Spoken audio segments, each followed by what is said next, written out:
आज हम लोग अर्थशास्त्र का पहला चैप्टर पढ़ेंगे, अर्थव्यवस्था एवं इसके विकास का इतिहास, है ना। अर्थव्यवस्था क्या है? आर्थर लेविस के अनुसार अर्थव्यवस्था का अर्थ किसी राष्ट्र के संपूर्ण व्यवहार से होता है जिसके आधार पर मानवीय आवश्यकताओं की संतुष्टि के लिए वह अपने संसाधनों का प्रयोग करता है। अर्थ लेविस कहना यह चाहते हैं कि किसी राष्ट्र के संपूर्ण व्यवहार से होता है, यानी जो अर्थव्यवस्था है किसी भी राष्ट्र का संपूर्ण व्यवहार, पूरे देश भर में जितना भी प्रकार का व्यवहार हो रहा है सब अर्थव्यवस्था के अंतर्गत आता है ना।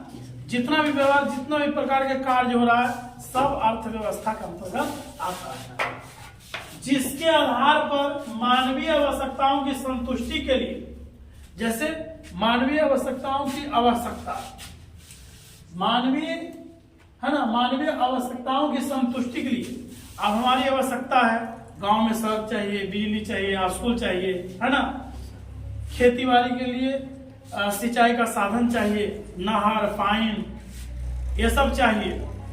इन सब से क्या होगा, जो हम लोग मानव हैं, हमारी जो आवश्यकता है, चलने के लिए रोड, है ना, प्रकाश के लिए बिजली, ये सब हमारी आवश्यकता है। तो आवश्यकता की संतुष्टि के लिए अपने संसाधनों का प्रयोग करता है। जो भी संसाधन है, हम लोग घर बनाते हैं तो घर बनाने के लिए संसाधन क्या क्या जरूरत पड़ता है, पानी चाहिए, ईंट चाहिए, सीमेंट चाहिए, बालू चाहिए, मजदूर चाहिए, है ना। इन सब का प्रयोग करके हम अपना घर को खड़ा कर लेते हैं।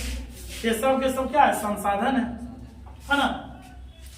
इन संसाधनों के प्रयोग करके हम सब जो है, जो अपने आवश्यकताओं को पूरा करने के लिए प्रयोग करते हैं। ये सब का सब क्या है, अर्थव्यवस्था। एक विद्वान हुए ब्राउन, तो ब्राउन के अनुसार, यानी कि ब्राउन ने अर्थव्यवस्था को किस तरह से परिभाषित किया, क्या कहा अर्थव्यवस्था के बारे में। ब्राउन साहब ने कहा अर्थव्यवस्था आजीविका अर्जन की एक प्रणाली है। आजीविका अर्जन, अर्जन के मतलब अपने आय से, अर्जन करना मतलब आय करना, आमदनी करना। हम लोग जब तक कमाएंगे नहीं तो धन अर्जित होगा नहीं, धन अर्जित नहीं होगा तो हमारे घर की आवश्यकता की पूर्ति नहीं हो सकती। हम अपने घर चलाने के लिए, अपने घर की आवश्यकताओं की पूर्ति करने के लिए हम जो काम करते हैं और उससे जो आमदनी होता है वही हमारी क्या है, आय है। और उस आय के बारे में ही कह रहा है कि अर्थव्यवस्था जो है आजीविका अर्जन की एक प्रणाली है। आजीविका अर्जन यानी अपने जीवन को जीने का क्या है, एक प्रणाली है। हमारे जीवन जीने में बहुत सारी चीजों की जरूरत है, एक के दुख चीज की जरूरत नहीं, बहुत सारी चीजों की जरूरत है ना। कपड़े की जरूरत है, मकान की जरूरत है, भोजन की जरूरत है, दवाई की जरूरत है, बच्चों की पढ़ाई के लिए खर्च की जरूरत है, खेती बाड़ी करने के लिए पूंजी की जरूरत है। ये सब मिली जुली जितनी भी जरूरत है ये सब कुछ आता है अर्थव्यवस्था के, इस अर्थव्यवस्था के अंतर्गत सब कुछ आता है। और उसी को इसने कहा अर्थव्यवस्था आजीविका अर्जन की एक प्रणाली, यानी अपने जीवन को चलाने का जितना भी सिस्टम है, नियम है, वो प्रणाली ही अर्थव्यवस्था है। फिर ये दोनों को मिला करके दूसरे शब्दों में, साफ शब्दों में अर्थव्यवस्था के बारे में यहाँ लिखा गया कि अर्थव्यवस्था जो है आर्थिक क्रियाओं का एक ऐसा संगठन है, आर्थिक क्रियाओं का एक संगठन। आर्थिक क्रिया यानी जीवन को चलाने के लिए जितना सारे हम लोग क्रिया कर रहे हैं, है ना, अपना जीवन यापन के लिए जो भी क्रिया कर रहे हैं, है ना, वो अनेक प्रकार की क्रिया है और उन क्रियाओं के समूह को ही हम यहाँ संगठन बोले। अर्थव्यवस्था आर्थिक क्रियाओं का एक ऐसा संगठन है जिसके अंतर्गत लोग कार्य करके अपनी आजीविका चलाते हैं, है ना। इसके अंतर्गत लोग क्या कर रहे हैं, कार्य कर रहे हैं, कार्य करके हम लोग क्या कर रहे हैं, अपना जीवन चला रहे हैं। कार्य करेंगे तभी हमारा जीवन चलेगा। किसी भी प्रकार का कार्य करने से आय होता है और उस आय से मेरा जो घरेलू खर्च है वो जुट पाता है ना। यही अर्थव्यवस्था है। अब इसके बाद आपका इस चैप्टर का अगला पॉइंट है उपनिवेश क्या है। उपनिवेश को भी समझना है। अंग्रेज के जमाना में अंग्रेज का बस एक ही नीति था, अपने साम्राज्य को फैलाना, है ना। ज्यादा से ज्यादा धन कमाने के लिए अपने साम्राज्य को फैलाने का प्रयास किया। अंग्रेज एक व्यापारी था, किंतु अपना बुद्धि विवेक से कहो या जो कहो, हर कमजोर देश को अपने कब्जा में करते गया। और कब्जा में करते गया, और जो कमजोर देश था उसका कब्जा में चला गया। तो जो कमजोर देश होता है और किसी शक्तिशाली देश के अगर शासन में आ जाए तो वो जो कमजोर देश है, शक्तिशाली देश का उपनिवेश कहलाता है। देख लो, उदाहरण के तौर पर अपना भारत जो है, जो अंग्रेज का उपनिवेश था। अंग्रेज क्या था? एक शक्तिशाली देश था, और अपना देश कमजोर देश था। अपना देश को वो अपने अंडर में रखे हुए था। जब तक भारत अंग्रेज के अंडर में रहा, तब तक भारत अंग्रेज का एक उपनिवेश कहलाया।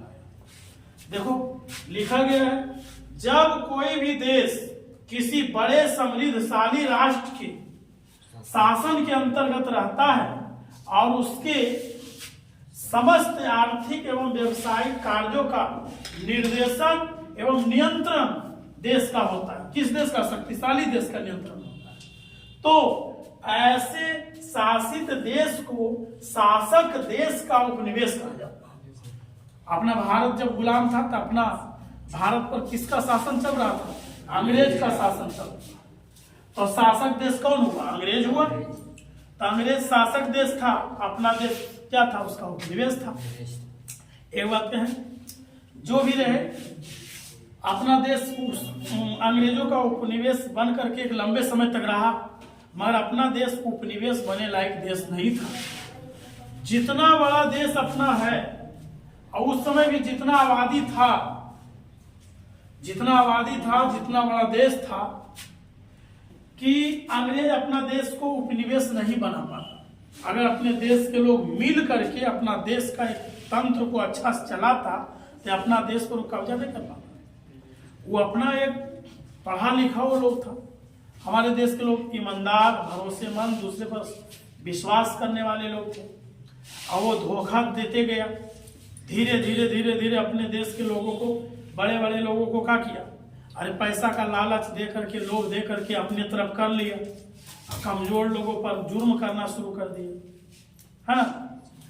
और जिस देश का कुछ जाने माने लोग धन के लालच में शक्तिशाली शासक के तरफ अगर हो जाएगा तो नॉर्मल लोग कुछ नहीं कर पाएगा।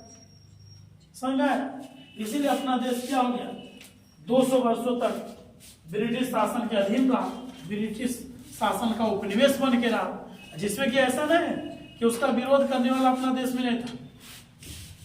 इतिहास में जितना महापुरुष सुनने को मिलता है, सब विरोध किया था कि किसी तरह से जो अंग्रेज का जड़ तंत्र है उसको उखाड़ कर फेंक देना है, मगर सफल रहा। झांसी की रानी लक्ष्मीबाई 1857 में जो स्वतंत्रता संग्राम आंदोलन की, तो भी उनका भी एक उद्देश्य था अंग्रेज को यहाँ से हटाना।